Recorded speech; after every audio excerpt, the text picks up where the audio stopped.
Today, we're talking about a hard truth and a life-changing opportunity. The hard truth: after 75, roughly 80% of fatalities trace back to just 5 core areas. Many assume this is simply the end game of aging, but the life-changing opportunity? The 80-20 rule of aging states that focusing your energy on mastering just these 5 areas gives you 80% of the power to dictate your own longevity, independence, and quality of life. This isn't about beating the odds. It's about rewriting your playbook. In this video, we're not just going to list the 5 biggest risks. We're going to give them a new name: the 5 pillars of longevity. We will uncover the small, specific choices that build years of strength, clarity, and capability. We'll focus on prevention, not panic. We'll talk about how managing high blood pressure is an act of freedom and why the best balanced exercises aren't performed in a gym. Stay with me until the end, because the biggest risk isn't the diseases themselves, but the silent assumption of inevitability. You have more control than you think. Let's start building your pillars. Pillar number 1, the engine room. Mastering cardiac freedom, our first pillar, is the engine room, your heart. Heart disease remains the number 1 cause of death after 75, but the narrative that it's just fate is false. We must view heart health as an act of personal freedom. A strong heart equals the freedom to travel, the freedom to stay independent, and the freedom from being limited by breathlessness. Reclaiming control from the silent squeeze. The primary enemy of this pillar is the silent squeeze: high blood pressure. You don't feel it, but it's relentlessly weakening your arteries. The Freedom Act. Checking your blood pressure should be viewed as an act of self-care, not medical compliance. Knowing that number is the first step toward controlling your future itinerary. Fueling the engine. This isn't just about avoiding bad foods. It's about understanding your heart needs specific nutrients. Think of your diet as high-octane fuel: lean proteins, whole grains, and leafy greens. If you consistently put in low-grade fuel, the engine will fail. The movement mandate. Your heart needs movement to stay elastic. This doesn't mean running marathons. It means incorporating functional fitness, simple chair exercises, brisk walking, or even gardening to keep your circulation active and your heart muscle toned.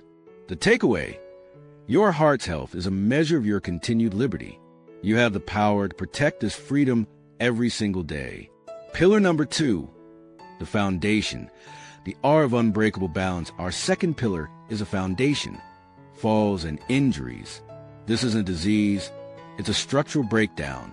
A simple fall is one of the top causes of injury-related death and often triggers a spiral for which independence is rarely fully recovered.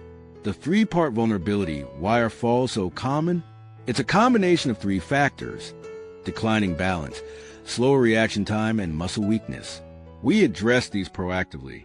The home scan. You must stop waiting for a fall to happen. Perform a yearly vulnerability audit of your home. Identify every loose rug, every poor lighting area, and every spot you lean on. Your home should be your sanctuary, not an obstacle course. The balance builder. Your best defense is training your body to handle unsteadiness. This means daily balance exercises, standing on 1 foot while brushing your teeth, or simple heel-to-toe walking. These tiny acts train your brain and muscles to react faster than gravity can pull you down. The medication review. Many prescription side effects, dizziness, drowsiness, are the unseen assassins of balance.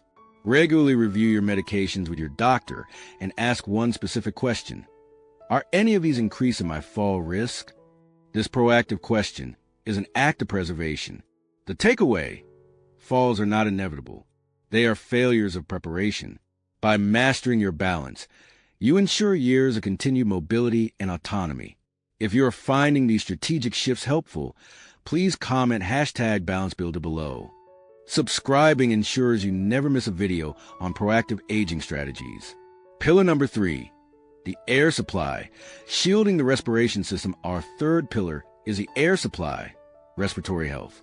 We take breathing for granted until the simplest act becomes a struggle.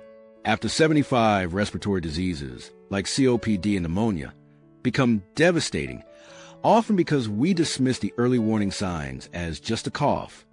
Beyond the cold, The lungs defense strategy, we must shift our perspective from treating a cold to building an unbreachable lung defense system. The prevention shield, this is non-negotiable. Vaccines for pneumonia, flu, and COVID are not minor precautions. They're the essential shields that prevent a minor illness from escalating into a life-threatening crisis in an older body.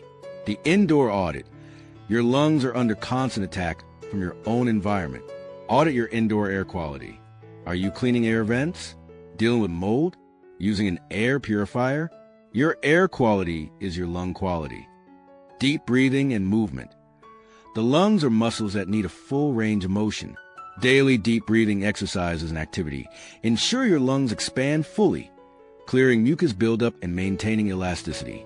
If you sit, your lungs stagnate. The takeaway: do not let a minor respiratory illness become the catalyst for a major decline. Proactive lung care means effortless breathing and maximum energy. Pillar number 4, the circuit breaker. Stroke awareness and control, our fourth pillar, is the circuit breaker, preventing stroke. A stroke is a sudden, catastrophic disruption of blood flow to the brain, and the damage can be permanent. Up to 80% of strokes are preventable. That is an extraordinary amount of power in your hands. Controlling the flow and recognizing the flickers the goal is to prevent blockages and ruptures. The twin controllers. The single best thing you can do is aggressively manage the two major risk factors, high blood pressure and atrial fibrillation. Monitoring these through regular checkups is your primary defense against a future stroke. The FASD strategy. Everyone knows FASD, but the key to stroke prevention is recognizing the flickers, the mini strokes or TIAs. Temporary numbness. Slurred words that quickly pass, or momentary vision loss. Never dismiss a flicker. Treat these transient symptoms as the emergency they are. Blood flow management. Your lifestyle is your best clot prevention. Staying active ensures blood doesn't pool and thicken, and a diet low in processed salt and saturated fats keeps your arteries clear and flexible. The takeaway: the risk of stroke is largely a choice of preparedness. By managing your blood pressure and recognizing the earliest warnings, you protect the core of your independence. Pillar number 5, the command center. Longevity and cognitive reserve, our final and arguably most important pillar, is a command center, cognitive health. The heartbreaking reality of cognitive decline and dementia is not the loss of memory, but the loss of functional capability and independence that follows. This pillar is all about building cognitive reserve. The 3-part brain defense. We fight mental decline with mental and physical engagement. Mental exercise. The brain needs novelty.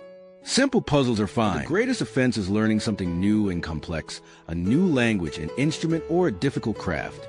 This forces the brain to build new neural pathways. The social fuel. Isolation speeds up mental decline dramatically. Social interaction, meeting with friends, having deep conversations, volunteering, is a powerful cognitive stimulant and defense mechanism against dementia. Connection is biological necessity. Physical cognitive link. What's good for the heart is phenomenal for the brain. Movement increases blood flow, which feeds and protects brain cells. Combining physical movement with mental focus, like Tai Chi or learning a new dance, is the ultimate cognitive exercise. The takeaway: losing cognitive function is not an inevitable tax on aging. The more actively you challenge your command center with new skills and meaningful connection, the stronger and more resilient it remains. We have covered the 5 pillars of longevity: cardiac freedom, unbreakable balance, shielding the air supply, stroke control, and the cognitive command center. You now understand the 80-20 rule of aging. By focusing your energy on these 5 manageable risks, you gain maximum power over your own health trajectory. The biggest risk, remember, is a silent assumption of inevitability. You don't have to live in fear of what's ahead. You have the knowledge to live with strength, clarity, and independence. The key to all 5 pillars is small, consistent action, starting today. You don't have to change everything at once. Pick one area. Maybe commit to checking your blood pressure daily, or try the 1-foot balance exercise while waiting for the kettle to boil. Your well-being is your greatest asset. Protect it, and you protect your continued freedom. What is the one small action you will take today to build your 5 pillars? Leave a comment below and share your one-day goal, be it a new balance exercise or a vaccination appointment. Your commitment inspires this entire community. If this video empowered you, please subscribe, and share this knowledge. Thanks for watching, and we look forward to seeing you strong and well in the next video.